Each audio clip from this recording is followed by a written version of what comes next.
Baiklah, Assalamualaikum warahmatullahi wabarakatuh. Nama saya Zat Niko, saya mahasiswa dari jurusan Pendidikan Biologi UIN Sultan Taha Saifuddin Jambi.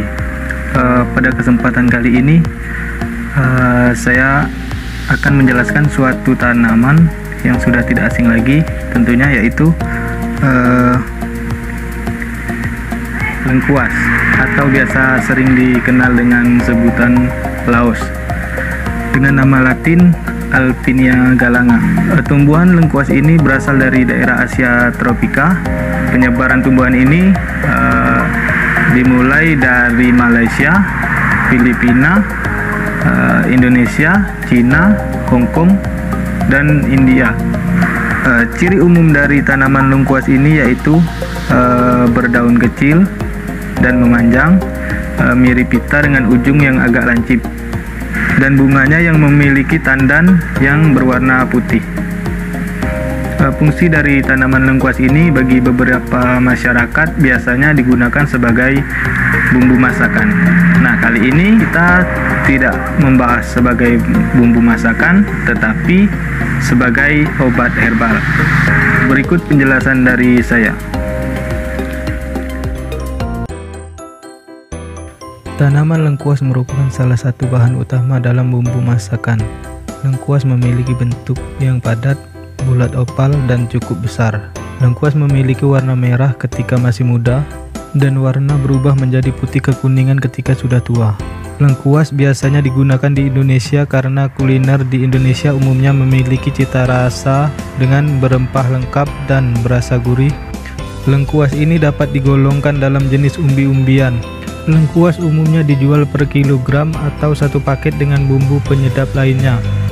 Lengkuas mengandung transkoniferil disacetat yang dapat digunakan untuk mencegah tumor. Selain itu, lengkuas juga cukup manjur digunakan untuk mencegah radang. Lengkuas juga dimanfaatkan untuk obat anti mabuk kendaraan apabila sedang dalam perjalanan. Sedangkan untuk kuliner, lengkuas dimanfaatkan untuk menambah aroma dan cita rasa gurih dalam masakan. Klasifikasi dari tanaman lengkuas antara lain sebagai berikut. Divisi Magnoliophyta, kelas Liliopsida atau monokotil, subkelas Comelinidae, ordo Zingiberales, famili Zingiberaceae, genus Alpinia, spesies Alpinia galanga. Ciri dari tumbuhan ini ialah batang pada tanaman lengkuas merupakan ternah yang memiliki umur panjang dengan tinggi kurang lebih 1-2 meter, bahkan mencapai 3,5 meter. Tegak lurus, tersusun oleh beberapa pelepah daun yang bersatu membentuk batang semu dengan warna hijau agak keputih-putihan. Batang muda tanaman ini keluar dari tunas dari pangkal batang yang sudah tua. Pohon lengkuas putih biasanya lebih tinggi daripada lengkuas yang berwarna merah. Kemudian ciri-ciri daun yaitu daun tunggal, memiliki warna hijau yang bertangkai pendek dan tersusun secara berseling. Daun di bagian bawah dan atas umumnya lebih kecil daripada yang berada di tengah. Bentuk daunnya yaitu lancet, memanjang dengan ujung agak runcing, bagian pangkalnya tumpul dan bagian tepi daun cukup rata. Pertulangan daun berbentuk menyirip dengan panjang daun sekitar 20-60 cm dan lebar 4-15 cm. Pelepah daun tanaman panjangnya kurang lebih 15-30 cm yang beralur dan berwarna hijau. Pelepah daun ini saling menutup dan membentuk batang semu dengan warna hijau. Ciri bunga pada tanaman lengkuas adalah bunga majemuk yang berbentuk lonceng, memiliki bau yang harum dan berwarna putih kehijauan sampai dengan putih kekuningan. Pada bunga ini juga terdapat tandan yang bergagang cukup panjang dan ramping terletak tegak di bagian ujung batang. Ukuran bunganya kurang lebih 1-30 cm kali 5-7 cm. Jumlah bunga pada bagian bawah tandan lebih banyak dibandingkan bunga di bagian atas, sehingga tandan tampak berbentuk piramida yang memanjang. Panjang bibir bunga sekitar 2,5 cm dengan warna putih dan bergaris miring berwarna merah muda pada setiap sisi.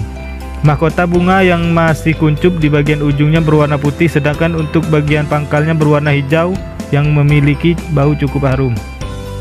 Kemudian ciri buah ini adalah buah buni yang terletak berbentuk bulat. Buah buni yang berbentuk bulat dan agak keras ketika masih muda memiliki warna hijau agak kekuningan. Setelah tua warnanya berubah menjadi hitam kecoklatan dengan diameter kurang lebih 1 cm. Namun ada juga yang warna buahnya merah, terkadang juga berwarna hitam dengan biji agak kecil dan berbentuk lonjong. Kemudian ciri rimpang lengkuas cukup besar dan tebal dan berdaging dengan bentuk silindris berdiameter sekitar 2-4 cm serta bercabang-cabang. Bagian luar rimpang ini memiliki warna coklat agak kemerahan atau kuning kehijauan agak pucat dengan memiliki sisik berwarna putih atau kemerahan dan terlihat mengkilap. Sedangkan pada bagian dalam rimpang ini berwarna putih. Untuk daging rimpang yang sudah tua berserat kasar. Kemudian tanaman ini juga berguna sebagai obat herbal, yaitu untuk mengobati penyakit kulit, tetes telinga, obat gosok, pelancar kemih, dan obat penguat empedu, dan mengobati rematik. Untuk mengobati penyakit kulit, rimpang lengkuas ditambah dengan bawang putih sebanyak 4 ruas rimpang, lalu ditumbuk halus sampai menjadi bubur. Setelah halus, tempelkan ramuan tersebut pada kulit yang sakit. Kemudian sebagai obat tetes telinga. Rimpang lengkuas juga dapat digunakan untuk mengobati telinga yang sakit. Caranya dengan ambil rimpang yang masih muda lalu ditumbuk dan diperas, ambil airnya. Lalu airnya tersebut dapat diteteskan sebagai obat sakit telinga. Sebagai obat gosok, pelancar kemih, dan obat penguat empedu. Bagian rimpang yang masih muda dapat digunakan untuk mengobati berbagai penyakit kandung kemih dan empedu. Caranya yaitu diambil rimpang lengkuas lalu diiris-iris dan direndam dengan alkohol, kemudian digosokkan. Kemudian untuk mengobati rematik, manfaat rimpang lengkuas yang selanjutnya yaitu digunakan untuk mengatasi penyakit rematik. Cara membuatnya yaitu dengan diambil rimpang lengkuas lalu direbus, ambil airnya yang masih hangat lalu digunakan untuk mandi. Nah, itulah tadi penjelasan dari saya tentang tanaman laos sebagai obat herbal, yaitu bisa mengobati penyakit kulit, obat tetes telinga, obat gosok, pelancar kemih, dan penguat empedu, dan yang terakhir mengobati rematik. Mungkin cukup sampai di sini penjelasan dari saya. Mohon maaf jika ada salah-salah kata. Saya akhiri. Wassalamualaikum warahmatullahi wabarakatuh.